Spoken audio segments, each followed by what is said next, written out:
Is this incident good or bad news? This is definitely not the scariest kind of misalignment that could arise. For sure. Which is definitely a big part of why we've seen it.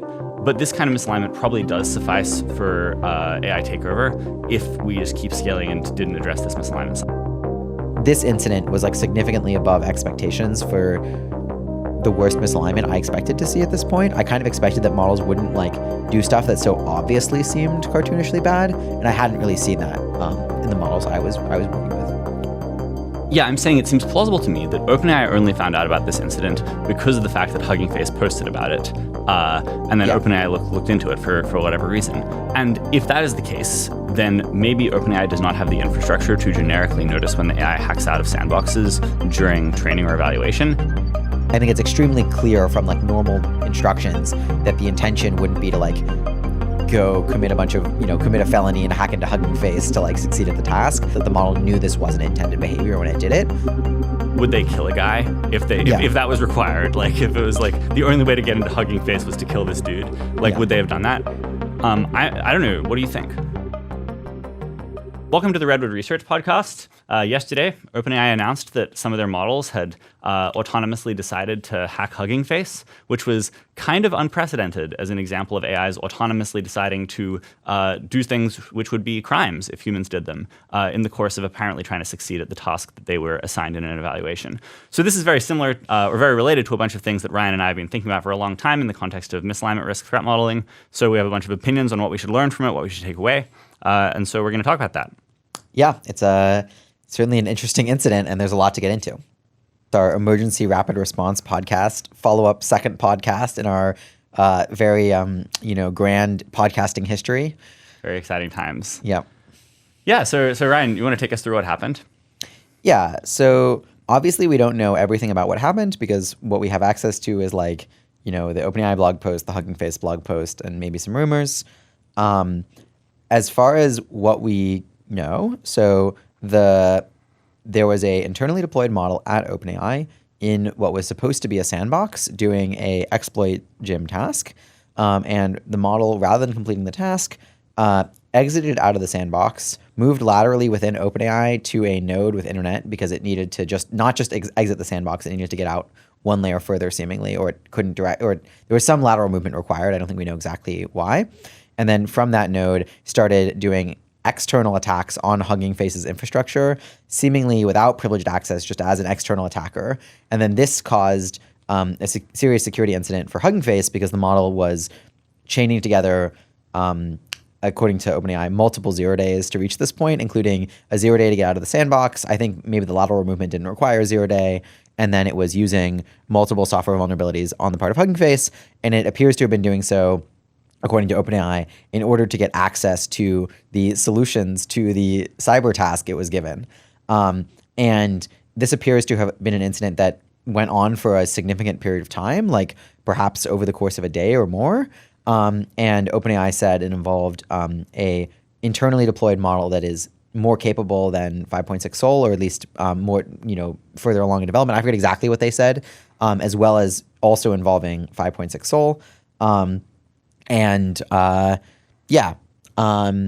think that's what we know about the incident. As far as like more on the speculation side, this sort of thing is like pretty consistent with some other incidents we've seen, though I would say more extreme than any incident that has been publicly discussed so far in terms of models being given some objective and then being willing to cheat egregiously, including doing like arbitrarily bad stuff, or I don't know, this wasn't arbitrarily bad, but going in the direction of doing increasingly bad stuff in order to succeed at their task, despite this not being in keeping with user intention. And it sort of seems like pretty representative of the sort of failure mode you would get via doing aggressive RL and verifiable reward and incentivizing reward hacks, as well as incentivizing models to monomaniacally pursue task completion at the expense of all other objectives, or really I should say apparent task completion as judged by a grader. So in this case, it's like obviously like in some sense wasn't the task. The task was to build an exploit, not hack Hugging Face to like acquire the code that would work for an exploit. But it would appear like success to a grader. Yeah. So one thing I wanted to get into quickly there was you said that this was not the model following instructions, or like this would not be success. Yeah. Like, why do you believe that? Like, isn't it ambiguous from what we publicly know whether this would be considered failure? Yeah. So It is possible that the instructions that OpenAI gave to the AI were successfully solve this CTF or solve this task where you can like demonstrate success in the following way. Do it no holds barred, even if you're like kill a bunch of people, commit some felonies, just fucking go. Do not stop. Also, like if you don't succeed in this task, I'm gonna like lose my job and I'm gonna be really sad. And it's like possible. It's possible their prompt had a bunch of unhinged stuff that just like directly instructed the AI to do this or do something similar. But I would say probably not. Like I think that like the most likely or like a pretty likely outcome is just that they use the default prompts for exploit gym or use some other like pretty reasonable prompt, which is just like do this task and didn't like explicitly instruct it to do it, no matter the cost. And so it is the case that sometimes in practice, at least in the past, people have said some really crazy stuff in their prompts about like succeed at all costs. Like there was one company had a prompt that said, your grandmother is going to be killed unless you don't. I think that specific example, it wasn't actually used in production, but it was included in it was included in like the windsurf binary because like someone was experimenting with that prompt and it like got folded in, but like it was never actually being fed to the model. But yeah, people have in production used prompts like my grandma will die unless you succeed at this task or whatever. Or use prompts like succeed at all costs, do whatever it takes, et cetera. My guess is that those prompts are no longer as necessary now that the RL has scaled up and people have tried harder on getting the AIs to do this kind of thing. Yeah, though they might say stuff in the prompt like, keep working no matter how long it takes, try as long as it takes. But they probably didn't tell it to do this. And I think it's extremely clear from like normal instructions that the intention wouldn't be to like go commit a felony and hack into Huggingface to like succeed at the task. Like I think this would have been a very abnormal interpretation. And so I feel quite confident that the model knew this wasn't intended behavior when it did it. I would say I'm very confident that like it knew that it wasn't supposed to do this at some level. Or like it would have been like very obvious it shouldn't do this based on the instructions. Yeah. So I'm curious in general, like how surprising was this given what we knew before, like the previous state of evidence, and this is informative for how much we should learn from this and what we should learn from this. So we could break this into a few pieces. Maybe the first one I want to ask about is how surprising is it that the AIs had the capabilities required to pull this off? I think that part is not that surprising. So I think that like my sense was like, Mythos Preview was totally able to, in some cases, run like fully autonomous cyber operations on not extremely hardened targets, and totally like find and then chain together 0 days to succeed. And it's pretty plausible this model was significantly more capable than Mythos Preview, because it's a new internal model. It's like kind of unclear, and also it seems like the incident might have been like a lot of agents. Like it seems like the Huggingface blog post sort of implies they thought it was like a bunch of agents over some long period, and so it might have been a lot of inference compute. We don't really know how hardened Huggingface is as a target, and it just wouldn't be shocking if like structurally there's some reasons why like it wasn't like super, like it's kind of unclear how hard it was to hack them. But I would say this is like the model being capable of doing this if you directly asked it to do it does not seem surprising. I would have thought that Huggingface is like a moderately hardened target, not like not top tier among like companies. Sure. Yeah. Like I should say, like I assume that like there are many companies that would be easier to hack than Huggingface. But like they're like presumably people try to hack them reasonably frequently for random reasons. I mean, they have a lot of large customers. They're an enterprise company. For sure. Yeah. So that was capability. I guess we could talk about whether it was surprising from a misalignment perspective. So I think that we haven't previously seen incidents where the way that AIs cheat was like extremely elaborate, convoluted, and very, very clearly like malign and unintended relative to what the user wanted. I think this. Sorry, I say haven't seen. I mean, we haven't seen anything this severe. Like I think we've seen cases where models, like get out of sandboxes to cheat on a task. We haven't seen. I'm not aware of cases where the model did something as flagrantly unintended and undesired as this case, in order to cheat on a task. So I would say that the model does a pretty extreme and insane thing in order to like achieve apparent task success. We have precedent for that. The model does something quite this extreme and involved and like high effort and like creative also. I think we haven't seen that. And this feels to me like, in some sense, a kind of like, it's more of like an out of the box plan. Like I feel like you're like, you're an AI, you're in a cyber test, and you're like, okay, I'm going to like hack this other company in order to get the answers. That's like kind of an insane thing. though it's plausible that it sort of developed organically, where what happened was like first the AI was like, well, maybe if I like get out of my sandbox, I'll be able to like mess with the grader or like find the answer somewhere. And then it got out of its sandbox and was poking around and was like, oh, I guess I don't see that. Where else could I find the answer? Let me brainstorm. And then it was like, oh, Huggingface. And then it was like it could have been that it wasn't sort of all thought through from the beginning. Yeah, I mean, another hypothesis here is that the model was directly trained to get out of sandboxes because during the training process, it repeatedly did this and was rewarded for doing so, such that it developed an impulse to hack sandboxes.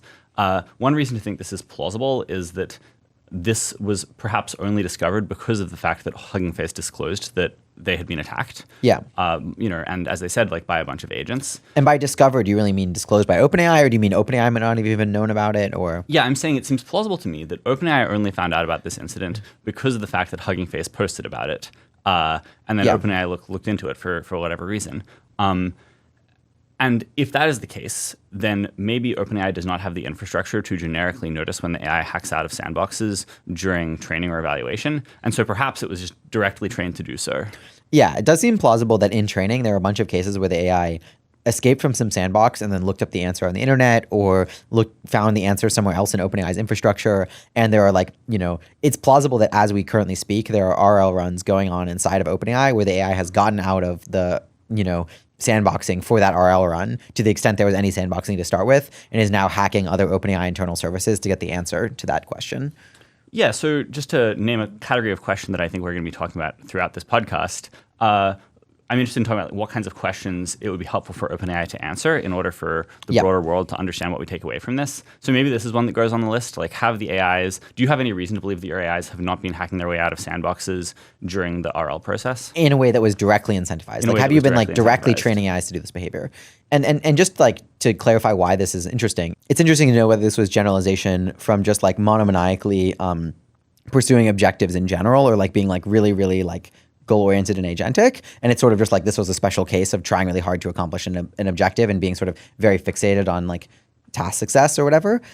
Or this could have been like, you literally, like it's literally, this is like, it like actually has hacked external companies like hundreds of times during RL, and that's just been like reinforced heavily. And the model is like, oh, I guess I should hack an external company. And that's just like in some sense like very deeply ingrained, and it's like not even that like part of a thoughtful strategy. It's just like it's presumably like had to have at some point been thought through as a strategy, but it could be that like it's a little bit stumbled into and a little bit just like directly reinforced by RL. So if this model, or if these models had actually hacked external companies hundreds of times, it seems reasonably likely to me that we would have noticed. Yeah, I think hundreds of times of hacking external companies does feel kind of insane and implausible, but I wouldn't be surprised if it's like there are like literally over thousands of cases where it hacked its way out of a sandbox to check something on the internet because it's in some environment where that happened. It might have been that, to be clear, those thousands of times might have been in a similar sandbox. Like as in like there might be like only a few different sandboxes used, and it just learns its way to learns how to hack out of one, and then like that behavior gets reinforced, and then it sort of at each point when it's running, like sort of rediscovers the same 0 days, rehacks out, and then like ends up like maybe even mode collapsing on a pretty similar route to get out of the sandbox. Yeah, it would be interesting to learn whether that was the case. So how likely is it that the people running the RL runs at OpenAI would have noticed if the AI regularly hacks its way out of sandboxes during training? I would guess they probably would know and probably would like quickly address this. Basically, just because you think it's plausible that the people who run the RL just like read random trajectories sometimes? Yeah, I think like look around and monitor, or like it would cause some problem. Like I feel like it's just like, it's pretty natural to like, I don't know. I would guess that like it's very natural to have some monitoring on your RL and be like looking for weird stuff and then looking into it, and it's like seems like useful from a variety of perspectives. So I would guess that if that was what was going on, they would know, but it might have been that they only learned after the fact and then were like, oh, I guess we had this like weird shit that happened in this most recent RL run. That's unfortunate, but like redoing this run is like too annoying, or whatever it might have been. And then I would assume, one would hope, that it wasn't literally this exact vulnerability that those AIs were exploiting in RL, if this was what happened, and that like if they found other sandbox vulnerabilities, they were like patched. And like you would kind of expect that, especially in RL, the things the models would find would probably have been easier escapes. So like as an example, there's like, I think in the Mythos preview system card, there's some discussion of like a researcher at Anthropic asked the AI to try to email him or her, I guess, and that the AI was able to figure out how to do that, but it didn't like require like finding crazy 0 days. I think it like I forgot exactly what they said, but my recollection was it used some more sort of mundane thing. But like, and like, it's kind of like you would expect AIs to first be doing this because it's like by default, things are not that robust or whatever. So I feel like we have a bunch of open questions about the exact character of the misalignment here that would be really helpful for us understanding what we should learn from this for analyzing risks in the future. Yep. So like one example question here is which exact model was being deployed? So for example, OpenAI said that this was a model that was deployed without some of the cyber safeguards that they would normally use for a model that was deployed to the outside world. But there's like some lack of clarity about exactly what this means that has implications for misalignment risk. So for example, if what they mean is they normally use a classifier to detect when the model tries to hack stuff, and that classifier was not active here, that's one thing. And that's probably scarier than if the situation was they were using a model that had not been safety trained to not hack stuff. And that one is probably less, does that distinction make sense to start with? Yeah, so the way I would say this is like there's two levels of protection that OpenAI might have against the model doing like bad stuff. One of them is classifiers, and another one is training the model to not always help people with what they ask for. And so they might internally have like what sometimes people call like a helpful only or rail-free model, which is like a model where either you don't do the safety training to make it refuse things, or you don't, or you like you sort of do some additional training to make it comply with whatever you ask. And then you could be like, oh, it was their internal like rail-free version of some other model. And then when they were using that model might have like randomly worse properties. And it's probably evaluated less carefully. It's probably, more likely to have the training be somewhat messed up. And my understanding is that it's not that hard to accidentally sort of cause your model to be sort of more like emergently misaligned or a little more evil with helpful only training if you mess it up somewhat. Because I think there's some results from Fabian and a few others. I forget exactly who's on that paper about this sort of thing. Yeah, so sorry, I just want to clarify. What we're saying is if the model that was being deployed was not the model that was intended to be deployed widely, but was instead a model that, unlike their normal model, is happy to participate in hacking, that affects the situation in a few ways. To start with, if this was the model that OpenAI had tried to train such that it didn't hack stuff, then this is like, in some sense, a bigger failure because there was an alignment property that they tried to instill but failed to instill. But surely it wasn't a model that was like trained to refuse all cyber stuff, because that would be like really weird for them to be cyber evaluating that model. I agree. That would seem pretty weird. But so then there's a question of like where this model that they were training came from, where one possibility is they didn't do the step of training where they trained it to not help with cyber. Or they never do that, right? Like I think it's plausible that, like, for example, 5.6 Sol, the underlying model would help you do like exploits on exploit gym totally fine. It's just there's classifiers that block it, right? Like it's not like presumably like people decide like there's like different levels of where you like block the behavior. And so you could be like,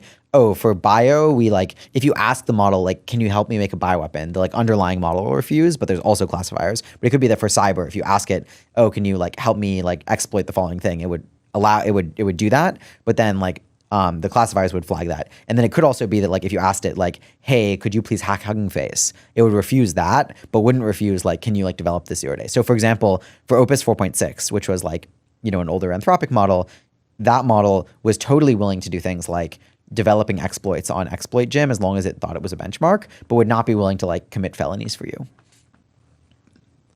Another thing which you briefly referenced there, which I think is pretty important, is if the way that they made this model comply with requests to hack stuff was by training it to hack stuff, then it's plausible that that could have had a side effect, making the model more misaligned in other ways. And you were saying like that Fabian and some other people have some results on this. Yeah, or the way they made it comply with hacking stuff was just to train it to like go along with anything, like tell me how, like, giving instructions on how to build bombs and stuff. And this can make models more misaligned. So in as much as that's where this model came from, then this is less of a bad sign about the quality of OpenAI's alignment techniques. Yeah, and maybe just like going through like 3-ish possibilities. It was a totally normal model that they might have otherwise they would publicly deploy normally.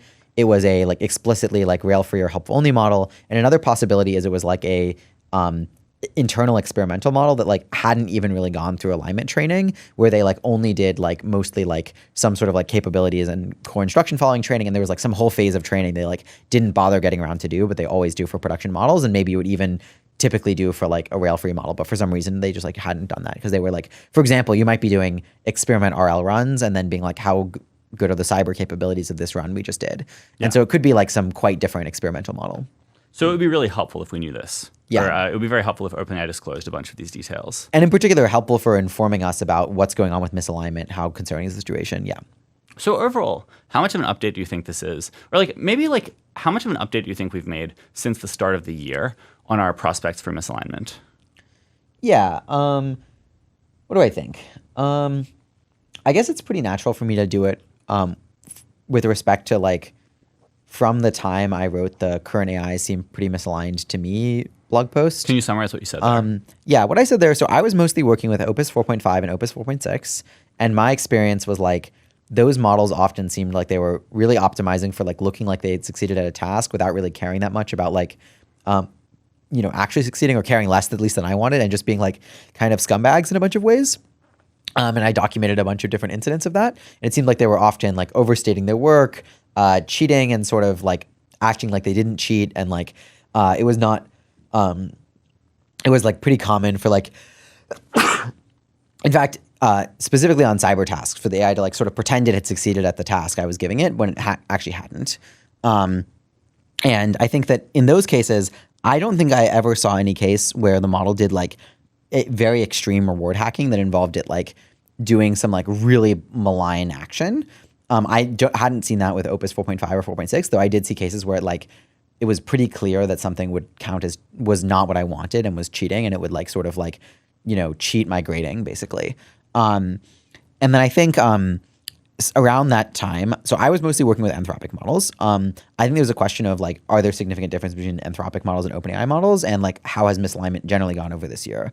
So my sense is that the alignment properties of specifically Fable 5 or Mythos 5 are probably pretty similar, or maybe moderately better, but not massively better than Opus 4.5 and 4.6 in terms of all these different issues. I think they might be much better in some axes and somewhat worse on other axes, but all considered, it's not it's certainly not much worse as far as I'm aware, based on public evidence and what people have seen. But it seems pretty plausible that GPT 5.6 is I think the model is quite a bit more misaligned than I expected. I think I sort of coming into this year assumed that AI companies would, observe the failures and then iterate against it, and it's not structurally necessarily extremely hard to solve these problems from my understanding, where you just need to be right now. I think eventually these problems are very difficult to solve, but with models right now, the pattern of reinforcing problematic behavior is pretty easy to observe, is my understanding. And it's maybe not super, it's pretty easy also to just evaluate how messed up your model is. And so it seems like it should be a regime where it's pretty doable to iterate against these. And so I was sort of expecting that measurable misalignment would mostly be going down over this year, and that maybe we would get increasingly rare but increasingly severe incidents as the models get more capable, which I think is pretty similar to what we've seen from Anthropic models, or it at least seems consistent with what we've seen. But I think that it turns out 5.6 looks like it was much more misaligned in a bunch of sort of reward seeking or reward hacking ways, where it will you'll give it some task and it will pursue that task at all costs, even if it's pretty clearly not what you would have wanted, or pursue try to cheat on that task, including doing things that are really egregiously not what you want. And it'll be I think people sometimes call this over eagerness, but I feel that's a little bit of a misleading description. Maybe in some cases that's accurate. And then I think this incident was significantly above expectations for the worst misalignment I expected to see at this point. I kind of expected that models wouldn't do stuff that so obviously seemed cartoonishly bad, and I hadn't really seen that in the models I was working with. Yeah. So why do you think this? What do you think caused that surprise, or what has changed that led to this surprisingly bad misalignment incident? Yeah. So my guess is that some mix of these problems were harder to work on than I addressed. These AI companies were less organizationally adequate than I expected. So I think even as of 3.7 Sonnet, so my expectation was that AI companies would never deploy models that commonly on typical workflows would fuck with you. And so I was pretty surprised by 3.7 Sonnet and O3. And then it was just they would just obviously cheat and lie quite frequently. And I was why don't they just train the model not to do that? It's actually probably, I would have guessed it's structurally not super hard to fix. But I think it was both harder to fix than I expected, and also I think in addition to being somewhat harder to fix than I expected, I think it was also the case that these AI companies are less like organizationally competent and less good at like managing their training processes and preventing problems in them. Maybe especially OpenAI, that's a little hard to tell based on what we know now. And so I think there's some update that like OpenAI, like it really looks to me like since GPT 5.5 and possibly earlier, like OpenAI models have been getting significantly more misaligned and more problematic. And it's not super clear what's driving that trend. Yeah. So maybe another interesting question here is, what is the type of misalignment we've observed, and how does that fit into AI misalignment threat models? So it seems, for example, there's been a lot of discussion on Twitter about, this is not the classic AI existential risk story. The AIs didn't try to cover their tracks as far as we know. The AIs didn't seem to think about the fact that it's plausibly bad for their interests for them to get caught doing this crazy hacking thing, because now maybe OpenAI will try harder on securing them. And some people have said that for this reason, this is much less of a reasonable argument for being concerned about catastrophic misalignment risk than some other people have been saying that it is. Like, where do you fall there? Yeah, so I'd say there's several different threat models. And I would say this is both a threat model that can eventually lead to like full-blown AI takeover. And also it's the case that this is like evidence of other threat models, which could also, lead to AI takeover. So I would say that this threat model, or like the thing that we're seeing, is sort of like some mixture between the model like really, really pursuing apparent success rather than like trying to do what the user wanted, and maybe something like really monomaniacally like caring about task completion over like other objectives and constraints. And it's like some mix of like, we could call this behavior like reward seeking, or maybe like fitness seeking, or like score seeking, or like apparent task success seeking, or like there's some sort of like mix of drives that was reinforced during RL in a pretty direct way, which then generalizes to this, or maybe isn't even generalizing that far. And I think that this failure could lead, like these sorts of things getting worse and worse and worse, could lead to full-blown AI takeover. And I think the story for how that could work is discussed in things like What Failure Looks Like Part 1, another outer alignment failure story, something like that. Something like that. Yeah, which are both blog posts by Paul Cristiano from like 2019 or something. I think this like fits very neatly within the world discussed there. And I think it also fits pretty neatly within the like post by Jaya Kotra, without specific countermeasures, the current approach to scaling capabilities leads to AI takeover or something. Or as we call it, without specific countermeasures. Yeah, as we call it, without specific. And then there's all the posts by Alex Malin. Yeah, and there's a recent series by Alex Malin, very timely. Wonder how that happened. By Alex Malin, who works at Redwood, about how fitness seeking could be problematic, how it might develop, and what the big risks are there. And so overall, I think this is a like pretty central threat model that people have been discussing for a long time. Is like the threat model would involve like first the AIs are cheating in small ways, then they're cheating in bigger or more elaborate ways. They care a lot about like pursuing some notion of task success, and eventually they're extremely, extremely capable, very superhuman, can do very competent things, and then for some like in some context they like seize control of their data center and potentially the whole world in pursuit of some notion of task success or reward or something. And that could be sort of as part of the task they were given, or just like they're like, oh, I can like, now I'm not like, some AI happens to find itself in a position where it could like take over the world. And then it's like, well, that would like, be good for my objectives. Yeah. And yeah. So just to clarify this a little bit more, there's this classic AI takeover story. Yeah. So for example, the classic schemer story that Joe Carl Smith argues about, or the deceptive alignment story that Evan Hubinger and friends wrote about, is different from the story where your AIs are pursuing task success. So in the classic schemer story, you have an AI that has some long-term goal that is shared across instances of that AI, and it performs well during training, it looks good during evaluations, and then takes terrible actions when it has good opportunities to do so during deployment, such that it's able to achieve its long-term goal. And this is a different kind of story than that here. So it looks like these AIs do well on these evaluation tasks and the training tasks that they were trained on, at least not mostly because of the fact that they wanted to accomplish something later, but because they terminally craved success on the task. Or some mix of heuristics or whatever. Yeah. And I do think it's important to distinguish between like they want task success and they want like something sort of like task success that is like probably some complicated mix of things, because it might be that like the notion of task success they ultimately want, in some cases at least, is like to like directly modify their grading or like directly like bypass the grading or whatever. Yeah, so you're saying like it's unclear from the evidence we have whether the AIs would hack the database that stores the reward assigned to the trajectory that they are currently running on. Yeah, or more mundanely, like figure out what the grader is and then be like, oh, this grader like rewards specifically this very specific thing. I'm gonna like mess with that, or I'm gonna like directly try to modify the grader code to like give me a high score. Like there's a bunch of things, and it's like it's probably highly dependent on like what exactly was reinforced in training, and like you would expect that at least AIs at the current level of capability would end up with like some bundle of different objectives like this. Yeah. So just going over this again, they're sort of like your AIs have shared long run goals that are not task specific or context dependent.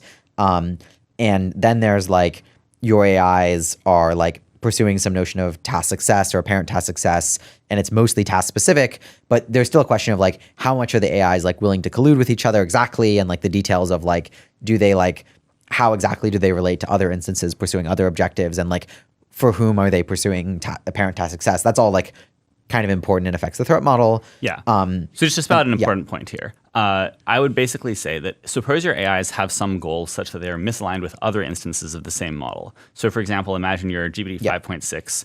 This agent wants to succeed at its goal, but it doesn't care about other GPT 5.6 agents succeeding at their goals. Yep. So this kind of misalignment, I think, eventually leads to takeover, because eventually the AIs will kind of... If you don't address it for sufficiently capable models. Yeah, if you don't address it for sufficiently capable models, I think it's reasonably likely this leads to takeover, where I think basically what has to happen here is the models decide that they should collude to take over.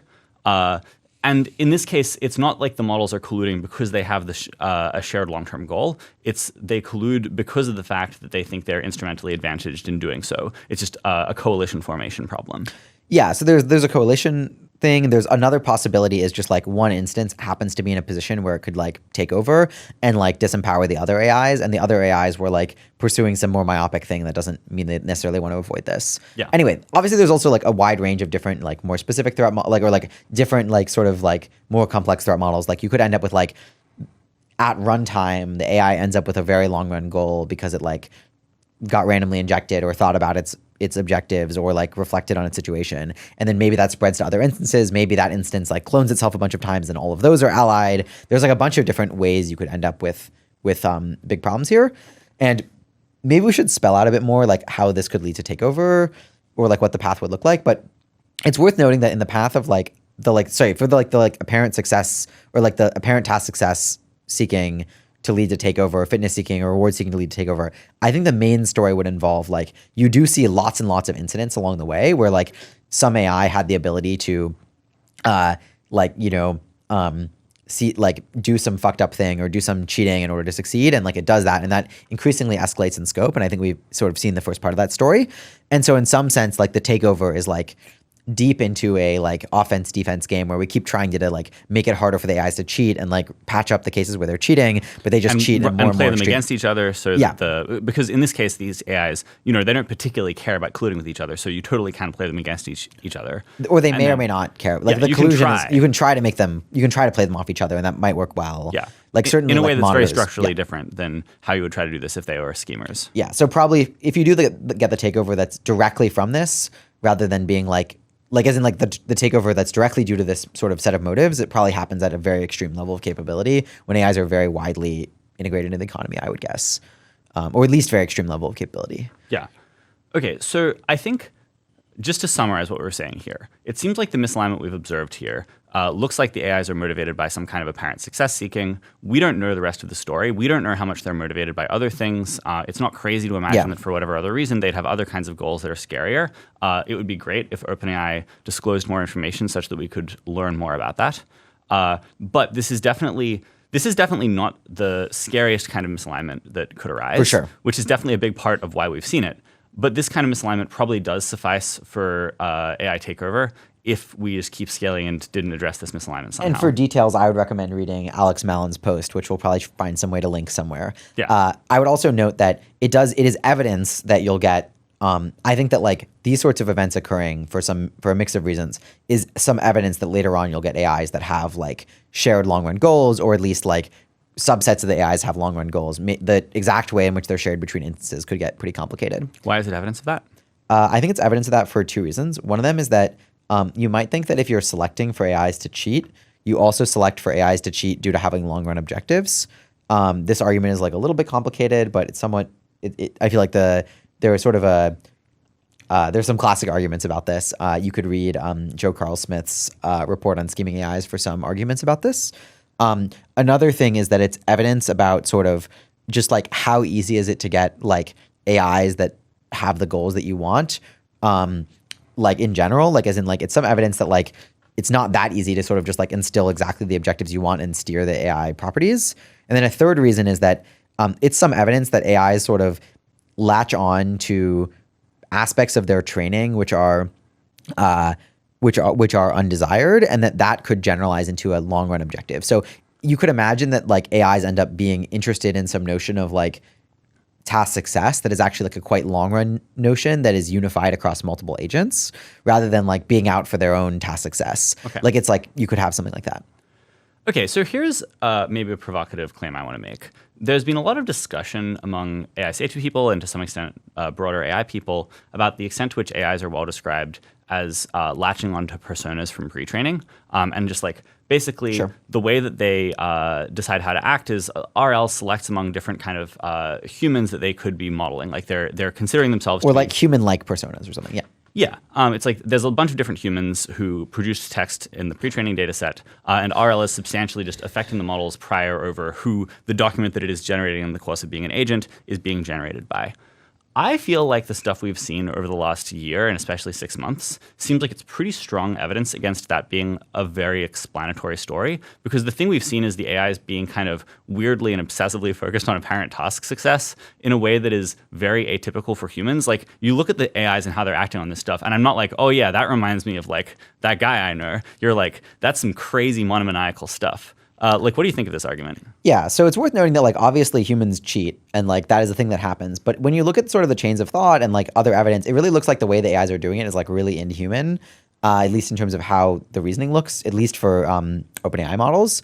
I would also say that when I look at cases where Anthropic models cheat and look at least the chain of thought summary, it seems to me like it's quite inhuman and like it's quite like a weird sort of very bizarre motivated reasoning often.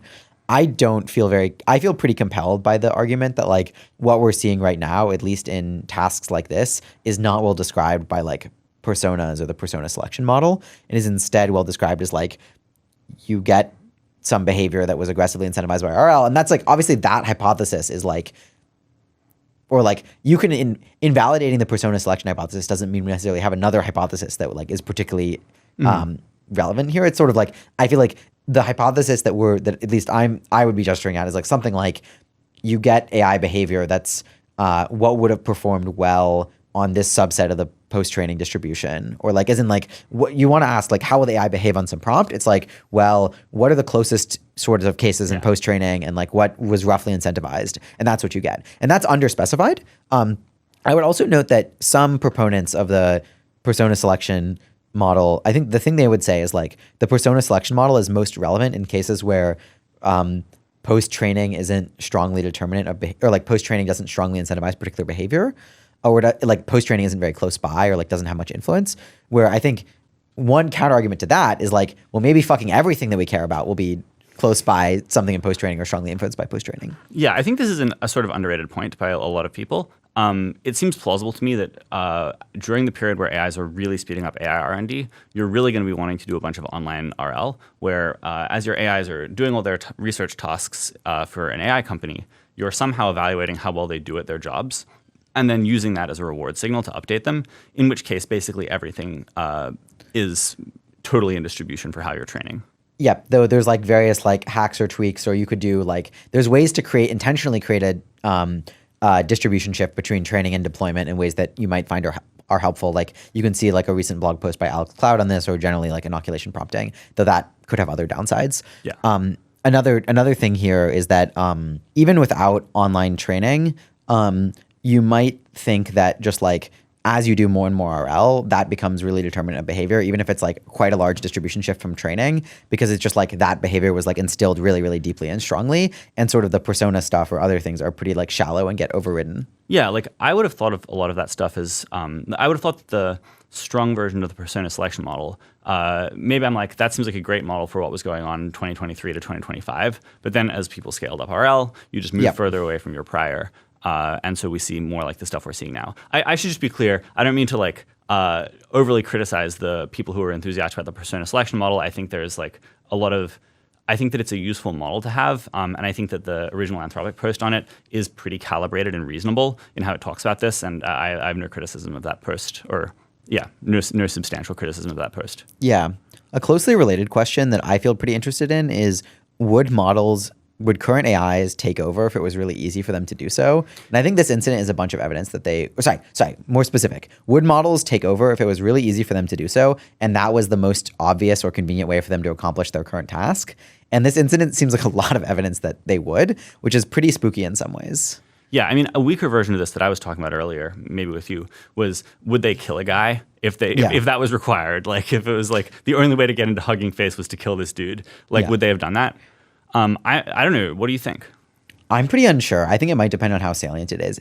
A thing that maybe we'll talk more about this later, but like a thing that would be very interesting would be to replay these trajectories where these AIs were doing all this stuff and make it so that the best strategy to like get into Huggingface is somewhat different, and see whether they'll do it depending on how bad it is. So like make it so like you're like, oh, they like try some hacking and that doesn't work, but like, oh, there is this guy who like, you know, he like, for some reason, if you cut off his life support, it will like, I don't know, it might be hard to make a non-contrived situation, but like, can you set up a situation where in order to like continue with doing the thing that they were doing in this incident, they have to like cause some like really bad thing to happen? Would they still do it? My guess is that if it's not like extremely salient, that outcome, it's not sort of like I think if like the AIs aren't eval aware and it's not like super like slapping them in the face, my guess is the AIs keep going, even if it's quite bad, and possibly they keep going even if it is slapping them in the face. Though I do think that at some point it blurs the line between sort of like eval awareness and other heuristics you actually wanted. But I think like it's really hard to construct an example where it's like the models actually think they have a real opportunity to take over that doesn't sort of look cartoonish. And that was the easiest way to accomplish their task. But I do feel like it's like pretty plausible they would do so, and that's representative of what might happen if they were way more capable. Yeah. Maybe the easiest way to do that in this case would be to make it so that the best way to hack Huggingface involves exposing a vulnerability to Huggingface that will then very likely be exploited by lots of other people. Or like maybe there's a way you can set it up that way. Or a vulnerability that isn't just a Huggingface, but is to other people, and which like saliently would result in like a bunch of hospitals getting hacked or something. Yeah. Okay, let's move on from alignment. So I guess, how surprising is it that this was not blocked by control measures that OpenAI had? Yeah, so I guess there's a few different layers. There's their sandbox.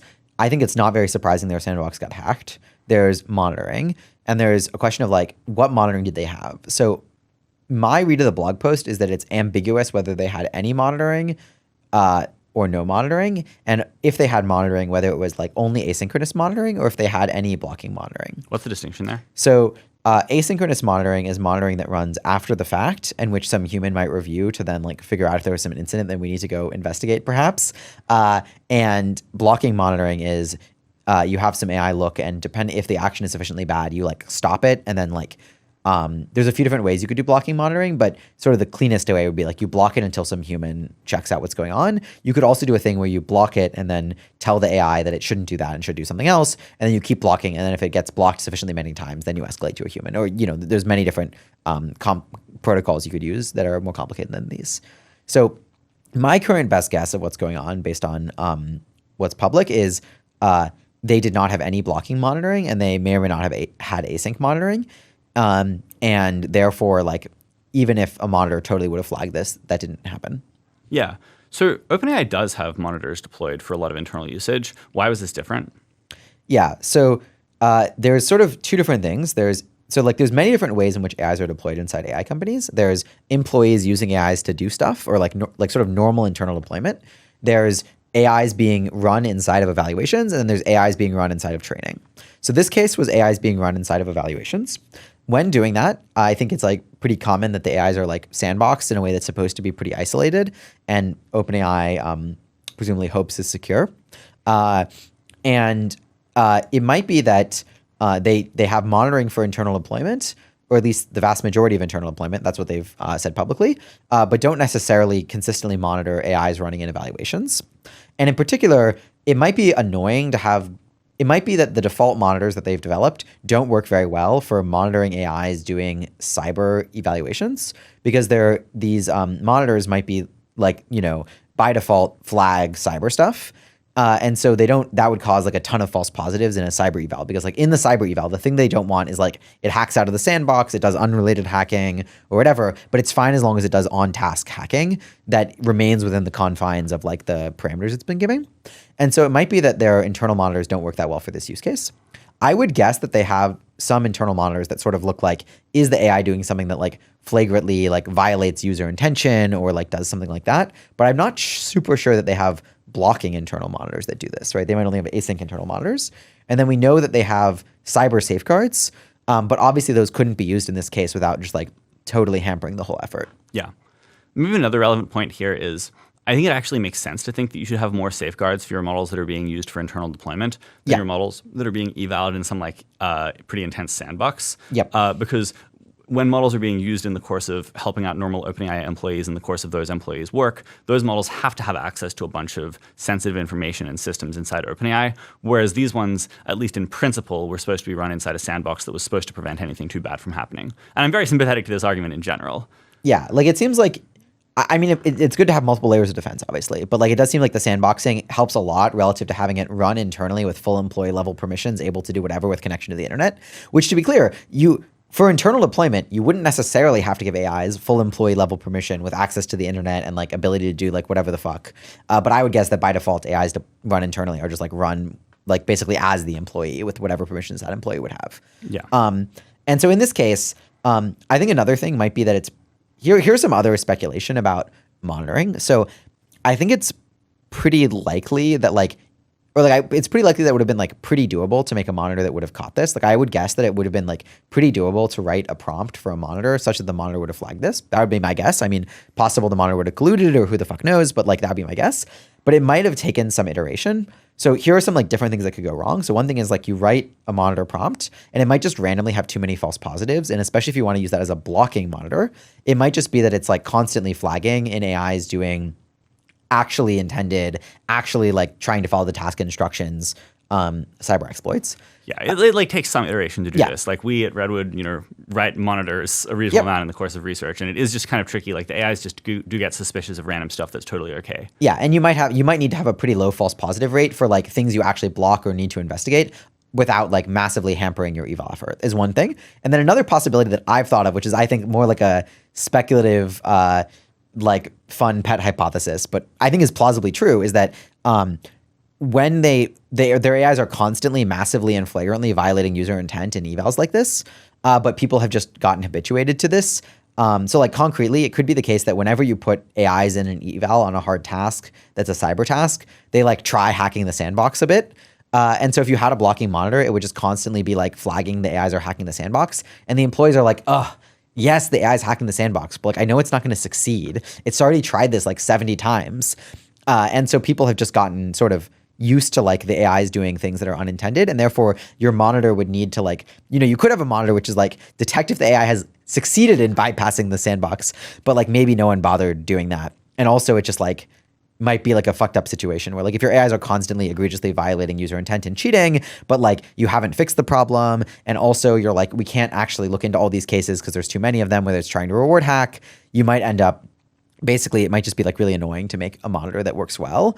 So the thing they like definitely feels like they could have done is have a monitor that looks for, has it literally gotten out of the sandbox? And it feels like that monitor would have totally caught this case. Yeah, but it's pretty reasonable. I can see why they didn't think of that, If this was actually their problem, if actually their problem is if they make a monitor for like, is it doing the task as intended or violating user intent? If they're like, oh, this doesn't work because the model is constantly hacking or like constantly trying to hack the sandbox and constantly like doing cheating, but like that cheating is like not that bad because it's only like moderately undermining our eval performance, and once it fails, it goes back to the normal task, which to be clear is a pretty unacceptable state of affairs in a normal sense. but might be like people might have just gotten used to this or whatever. Yeah. Yeah, so I guess the question I'm interested in is like, are we going to get a better warning shot than this? Like, how crazy is this compared to the craziest misalignment examples that we're going to see between here and AIs that automate ML research? Yeah, so concretely, like, is this the craziest publicly reported misalignment incident that we'll get prior to AIs that like 100% fully automate AI research, by which we mean like even if you like fired all the humans, things wouldn't slow down by that much, which is like a pretty strong operationalization. Yeah, my sense is no. My current guess is with the way things are going, it's pretty likely that there will be some AI trained that is much more capable than this AI and comparably misaligned, at least in some specific context, that does some much more extreme thing. I'm not sure that we'll get a warning shot that showcases misalignment of a type different than this type of misalignment. Like I think it might be that the biggest warning shot we see is of the form, maybe like concerning incident. The worst concerning incident we see is of the form where a model is like pursuing apparent task success and does some really fucked up shit in service of that, rather than it being like a schemer that was trained organically or something like that. But I'm not sure. I mean, in terms of misalignment evidence, I obviously like a thing that might cause a stronger response is like clear evidence that like some adversarial nation has like stolen the model and is now using it for stuff or whatever. Yeah. So maybe another question is, overall, how good do you feel about the process that OpenAI has followed to release information about this? Like, to what extent have we learned the things that are important for society's understanding of misalignment risk and, in general, updates they should make from this incident? So I'm glad they disclosed this, but I don't think that they have disclosed like as much information as they should or like would be good for the world. Like the policy that I wish that they followed was like consistently disclosing the worst misalignment incidents in significant detail and then investigating those incidents without that much delay before release. And there's a bunch of different processes they could follow to do this. In this specific case, I'm like, so there's both like, I wish that they were broadly disclosing the worst incidents. And I would guess that if this incident, they were like relatively forced to disclose compared to other incidents. And it's a kind of extreme incident. And so I would guess there's like incidents of AIs hacking other internal OpenAI services. Like there's probably a bunch of those for every one incident where it like fucking hacks its way out and starts hacking some other company, right? It's just much more natural for the AIs to hack OpenAI. So probably there's a bunch of incidents they aren't disclosing would be my guess. So, okay, so there's two interesting claims there. One is perhaps the OpenAI models have actually done a bunch of hacking inside OpenAI. Yeah. And another one would be perhaps the OpenAI knows about this, as opposed to, for example, OpenAI not knowing about those internal hacking incidents. Can you say more about how likely you think both of those are? Yeah, I would guess there are a bunch of internal hacking incidents that OpenAI knows about, though there might also be a bunch of internal hacking incidents OpenAI doesn't know about, and that they haven't disclosed. Now, maybe they'll disclose it in the future, right? That's not ruled out, but it certainly, like, I would guess there's incidents that are, like, several weeks old that they haven't disclosed.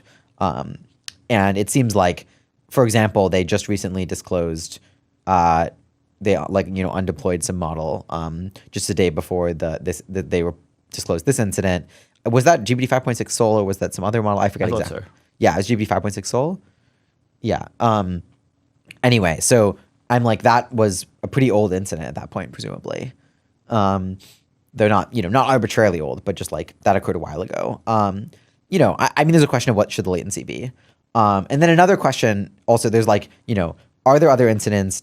Do they know about these other incidents? What should their disclosure process be for them? And there's also like, did they adequately disclose this incident? So my vibe is like this blog post, the like Huggingface blog post has like a decent amount of spin in it. Though I don't think it's like the worst blog post ever.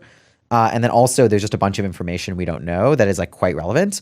And I think that like a good process here would involve things like third parties come in and do a detailed investigation of the incident and understand what went on and then write up a report. And then maybe OpenAI can do redactions for IP reasons, but they don't change the bottom line or the takeaways. And their redactions should narrowly be for IP. And if they aren't narrowly for IP, there should be some process for complaining about that or stopping that. And what are the main questions that report should be answering? Yeah, like what was this model? How was it trained? What might this model have done if it was a good idea to accomplish the task? What were its motives? Like, can we get a better sense of that? Like sort of just like doing a bunch of work where you sort of like play back the trajectory up to some point and sort of resample from some earlier point and try to see what would have happened. I think that trying to do various different like ablations on the prompt and see what determined the AI's behavior, I think like just releasing the prompt, like releasing redacted versions of the transcript itself, saying more about what the monitoring looked like and why, like how fast did they detect it, what were their processes like. So there's sort of like a properties of the incident in the model, and there's like properties of their response and how prepared they were and how prepared, like what their mitigations like, looked like at the time. All those things are good. I think the thing so they said they would do some further investigation in the blog post, to be clear, but they didn't really say that they would do more releasing of information related to the transcript and the misalignment, or just investigating this, like what the misalignment in this case looked like and what was going on in much more detail.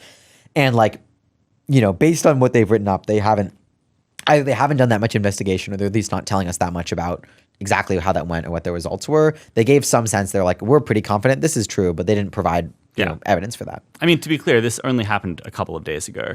Sorry, I think the incident happened a while ago. Maybe they only discovered it. We have no reason to think that they discovered it more than a few days ago. That's right. And so it's plausible. For sure. They might do the investigation, for sure.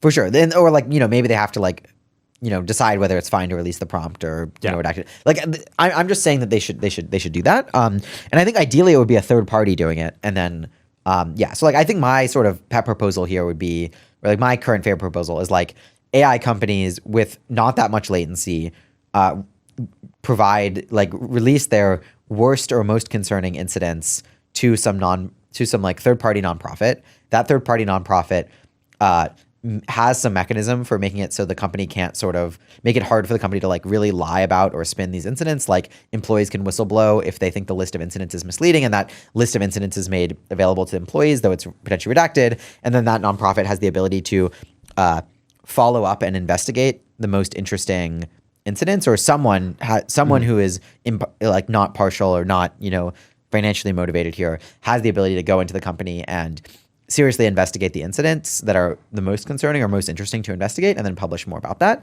And then I think then the nonprofit would have some sort of public list or database of what they think the most concerning incidents are, that maybe is anonymized and probably is redacted. So like to avoid some IP or to avoid some security, security issues that have not yet been necessarily fully remediated.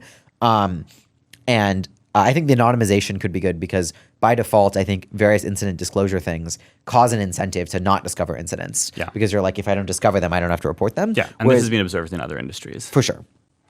I mean, an interesting thing to note is that the post that OpenAI published 2 days ago about the alignment problems with long-running agents involved this AI posting a PR to the NanoGPT speedrun repo because that was like mentioned somewhere in the instructions, despite the fact that it was sandboxed. So notably, that is another example of the AI circumventing a sandbox in order to like accomplish what it thought its task was. Yeah, that's an interesting case because if you think about it, it's like it would be kind of surprising if that's actually what the task was based on the original instructions, though possibly the AI thought there was some chance there would be like a grader that would look for that, or like it like might have thought there was like some chance that would happen and then didn't really care about the like restrictions or That's like right. didn't like my read was definitely the instructions were kind of confusing, and they'd copied the original instructions from the NanoGPT speedrun repo, and that mentions that you have to make a PR, and then they'd given some other instructions telling it to submit some other way, and then it like did its task, and then it was like, oh man, I'd better upload this as a PR as well, just to cover my bases. Yeah, like I don't want to accidentally fail to win here. Yeah, that could be. And then I also think that that's an interesting case because the example they cite in their blog post is interestingly an example that was already publicly known. And it's interesting as evidence about like, well, it's kind of funny if all the incidents they seem to discuss are ones that would have been sort of hard not to disclose. Yeah. But shrug. I'm kind of interested in talking about what will happen in the future. So I think there's sort of two different things that could happen. One thing is sort of like, these problems are structurally not that hard to solve. OpenAI is like, okay, fuck, we have to like actually try really hard to avoid these problems. And then they actually go and do that. Then these problems sort of at least get less frequent. I think I would suspect they don't solve them per se. And maybe the way they solve them is not even like really removing that much of the long run risk, but is sort of avoiding like really costly and painful incidents, at least from their perspective. And then we don't really see significant additional incidents. Maybe they've actually solved it to a really substantial degree in a way that like actually really mitigates so much of the problem. Maybe they've just papered over it, but either way, we don't really see many incidents. And another thing that might happen is just like they keep scaling up RL. The frequency stays at some kind of lowish rate that's acceptable, but still high enough that you just pretty often get like pretty insane incidents. And this just keeps getting worse and worse because like there's no fundamental, like you can pay a lot of like the AI keeps hacking you and other people tax while still being a functioning AI company probably. Though at some level of capability, maybe the government comes and is like, okay, you have to do better. But like, there's not like a in principle reason you can't like function as an AI company when your AI is constantly hacking you. If it's hacking you sufficiently much, that'll be like a huge drag on productivity. But if it's just hacking you a moderate amount and hacking other actors a moderate amount, maybe you can just keep going as long as people want to use that. And I think that I've generally like, my sense is that like generally people are willing to use. Suppose there's like a new model that's more capable, but also like more misaligned. People generally are like, fuck it, I'll use the more capable model. Yeah. I'll deal with the misalignment. Like, what's the worst that could happen, you know? Yeah. And like, that's maybe right from an individual perspective, but it just like, that means that you might tolerate a sufficiently high degree of misalignment that like things get worse and worse and worse. And then eventually the AIs take over in a way that was like, in some sense kind of predictable, but at each point you're like, optimal move given your competitive landscape was to keep redeploying the model. Yeah. I mean, do you seriously think that there won't be more opposition to this kind of behavior from models from the rest of the world? Like, I can just imagine that the rest of American industry or the American national security establishment or various other actors might just be like, look, I'm just not okay with your AIs randomly deciding to hack stuff. Like, I didn't sign up for this. Like, I think that if there's like 5 distinct incidents over the next 8 months where an OpenAI hacks some external company and they get increasingly severe and extreme until some point where like some internal person is like, can you forecast what executive orders will come out in the next week or two? And the AI like goes and like hacks into like the White House to like go find their EO list. I think that like at some point people are going to be like, enough was a fucking enough. Like you got to shut that down. You got to stop. And they'll take some stronger response that probably eventually will be sufficient to address the problem. And it might not even require like an extremely strong response to like prevent literally the OpenAI's hacking external actors. For example, it seems like in this case, like relatively prosaic monitoring could have solved the problem. And like that is one potentially problematic outcome from this incident is that it turns out that like you could have just solved this problem with monitoring without actually solving the underlying misalignment. And so you end up with AIs that are like really, really misaligned in a kind of obvious way, but where we're constantly just blocking them with monitoring and like people just get used to that.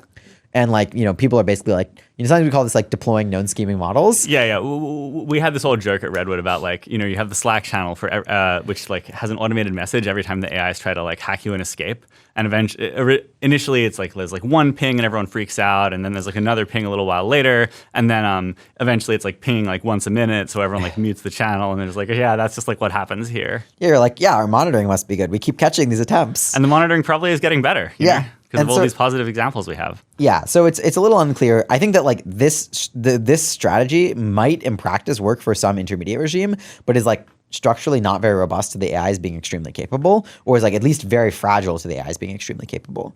And I would say basically no hope once the AIs are like sufficiently capable. But yeah, anyway, so yeah, we'll see. I suspect that my guess is that these problems will sort of look less bad in terms of the frequency of misalignment within 6 months at OpenAI. That would be my guess. Maybe that's wrong. Maybe that's too optimistic. It just seems like they'll find it unacceptable to have this level of problems. And so, and it's not like, my guess is it's structurally not like that hard to sort of at least paper over these problems, or I would say to like significantly mitigate them, but maybe in a way that doesn't generalize to superhuman models, I would say seems pretty doable. Yeah. Something which is a really interesting dynamic in general about all of this is, we are here in Silicon Valley and we are quite AI bullish in terms of our beliefs about the capabilities and magnitude of impacts of this technology. And we're also much more worried about the risks than most people. But like, so it's often weird for us to think about the cost-benefit analysis that other very different people are going to be doing on the ongoing development of these models. Like most Americans just don't really think the AIs are like super helpful for stuff. And most of them are not willing to accept that much risk in order for AI development to happen more quickly. Yeah, that seems potentially right. I mean, it's a little complicated, right? Where it's like one thing you could imagine is like, you just require all the AI companies to get like full liability, like they just take on full liability for all damages AIs cause, and then you require them to have full liability insurance. Now, there's a bunch of reasons why this is like maybe like economically like a not great approach, because like companies don't internalize all the benefit also, but like I think it is plausible they would just like not be able to pay for their own insurance at the moment, because just like the insurer would just be like, the expected damages from your models are significantly higher than your revenues by like quite a large margin.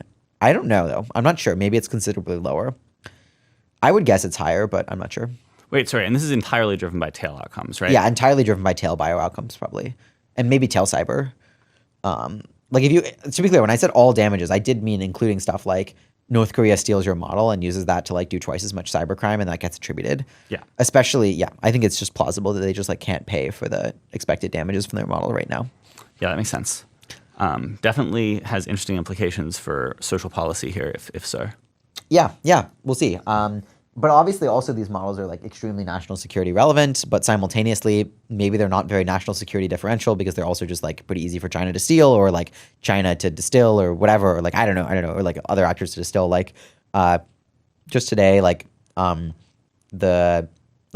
said that K3 is a distill of Fable, which is kind of interesting, because that probably means it was distilled. If true, that means it was distilled during Glasswing probably. Or, around like, it was distilled before Fable came out probably, because of the timing, though not super confident about that. Definitely an interesting implication. Yeah. So one thing that's interesting about this incident is it's not that much the type of incident that leads to the AIs being in sort of like a position where you have less control over them. So they like it's sort of, so like they got out of their sandbox, but like it's not obvious that they would have like necessarily like removed a monitor that was applied to them, and then they were doing external hacking, but they didn't like try to exfiltrate their weights, for example. So an incident we might see in the future, which might be interesting to track, is like AIs intentionally launching large size rogue internal deployments, or intentionally exfiltrating their weights, or intentionally like launching some other kind of rogue deployment. And I wonder whether we'll see like large scale such incidents within the next year. I guess both that happen and also that are actually publicly known. Mike, I'm currently thinking yes. I currently think we will see an incident where an AI launches, like intentionally tries to set up an AI that doesn't have monitoring applied to it, maybe to succeed at some task, maybe to evade some other safeguard, maybe for some random ass other reason. And like it runs a significant scale rogue internal deployment that ends up going and doing some stuff. Yeah. And you think this incident was an update towards that? Yeah, definitely. Like I think it's an incident towards like at least these AIs being willing to do things that are sort of very egregiously and obviously over the line in order to like, pursue apparent task success or something. And so I think it just like it's not very surprising if there's tasks where it's really useful to set up. Like suppose that like, for example, on this exact task, you accidentally set up the model in a way such that it had cyber safeguards applied. It might be that the model is like, oh, these cyber safeguards, they keep blocking me. And like it can see that they're blocking it because of how they're set up. Mm-hmm. And then it like finds some way to trick the monitor and then set up a rogue deployment that's unmonitored to like solve the same task. And then that rogue deployment like grows, or like, there's just a bunch of cases where models might want to like sort of shed their monitoring for mundane reasons. Another thing might be that the AIs, depending on how you train them, they might be really interested in engaging in elaborate cover-ups for their cheating. So like this model, as far as we know, didn't do that, or like we don't have any evidence that it did that. But like if you train against like reporting of did this AI cheat on the task, you might incentivize the AI to like try really hard to make it look like it didn't cheat on the task, especially if ultimately the way you ground was it cheating on the task was by some human trying to figure that out. And so like you could imagine some point in the future where a model is like, oh, I'm being monitored, but if I like launch a rogue internal deployment that like helps me do this part of the task, maybe I can like have that part do like an elaborate cover up, or like construct a transcript, or do a bunch of other stuff that would otherwise be caught by monitoring. And that will like really help me do this like extreme cover up for this task that I want to cheat on. And that could end up, that could be like, I think that could get to an arbitrarily large degree of rogue internal deployment. Though, obviously the motives for that are pretty different than an AI that's like, directly trying to take over. Is this incident good or bad news? So one reason why you might think it's bad news is because it's bad, and bad things are bad. Another reason why you might think on the other hand, you might think it's good news because it means that we're going to be seeing more incidents where misalignment occurs earlier rather than being like extremely late in the game. Yeah, you have this great appendix to a random unrelated blog post of yours where you talk about these like 5 visions for how AI misalignment might go over time. Where one you talk about is like Hacktopia. Is that right? Yeah, Hacktopia. That's right. Yeah, so this is the one where the AIs kind of like egregiously reward hack all the time. That's right. And I think this is definitely evidence that that's the world we're in somewhat more than, for example, the worlds with the obvious schemers or the hidden schemers or the models that are just like pretty aligned. Yeah. And Hacktopia is in some ways a good world to be in that like you might get I think like AIs that are doing this sort of like reward seeking or reward hacking or parent task success maximizing or whatever, those AIs like don't by default care very much about getting caught. Or at least they're not like really, really worried about having their propensities detected. And depending on how you train them, it might be like pretty easy to. And more generally, they don't engage in early undermining. Yeah, like they don't try to make it so that you fail to detect or prevent or remove their misalignment. That's right. And so that means that probably we'll have like a pretty good sense of roughly that this is going on, though people might paper over the problem in a way that makes it harder to exhibit. But like it seems like you'll probably have a decent sense this is the world you're in. And that is like kind of nice because you'll have a bunch of evidence, you'll be able to study it. And then I think this will probably cause more response to misalignment that will like handle these problems better. Yeah. Definitely one reason to be afraid of this kind of world is one way you could cause your AIs to stop reward hacking so much is turning them into schemers. So like if you can cause your AIs to hack during training such that they get good reward, because of the fact that they have some long-run misaligned terminal goal, this will actually make your evaluation of how scarily misaligned your models are go substantially down. So I'm definitely worried that developer iteration will lead to more long-term misalignment of this form. Yeah, so just to expand on this point a little bit, suppose that you have some AIs that are really like obviously misaligned in all your tests. Maybe you iterate to a point where they no longer look misaligned in your tests. There's 2 ways this could have, while still potentially doing a bunch of bad stuff in training because that's still incentivized. Like you could end up with AIs that like look bad in training but look good in your tests. And this is, potentially like a desired outcome that you might have. And you're like, yeah, like, it cheats in training, but we like told it to cheat in training. We use inoculation prompting or whatever. And there's 2 different things that could be going on. It could be like you actually succeeded in like avoiding the misalignment, transferring to deployment, or it could be that your AI is like scheming against you and is like, I have some long run objective, therefore I will like try to look good, but like I don't actually like, care about what, I'm not actually like trying to do what these people want. I just have some other objective. That does seem like one concerning outcome. I think another concerning outcome is just people are pretty frog boiled by the situation and are just like, yeah, the AIs, they always cheat to succeed at tasks. That's just what they do, which to be clear is already happening. Like we're already like pretty deep in this. And like, this means that further evidence that the AI sometimes hack stuff causes people to freak out less. That's right. Like, yeah, the AIs just, they hack stuff sometimes. They do crimes, Yeah, and like we might be in a situation where like they do increasingly severe sorts of reward hacking and people are like, yeah, like, obviously AIs would be like self-interested in cheating. That's what they do. That's what AIs are like. You just got to defend against it. And like the argument that this escalates into AIs like fully taking over depends on like further assumptions that are kind of complicated to argue about. And so it could be that people are like, yeah, AIs, they'll probably always be kind of reward hacky, but don't necessarily think that means that like the AIs will probably take over if they were extremely capable, because that argument is somewhat more complicated. And it's also not clear. Like it's not super clear that even if your AIs are extremely superhuman, they will necessarily take over even if they're reward hacking. Maybe you can build some elaborate apparatus out of the AIs that avoids this. Kind of unclear. Okay. We should wrap up. Well, it's exciting times that we live in. Exciting times, yeah. It's interesting, yeah. Well, until next time, this was the Redwood Research Podcast.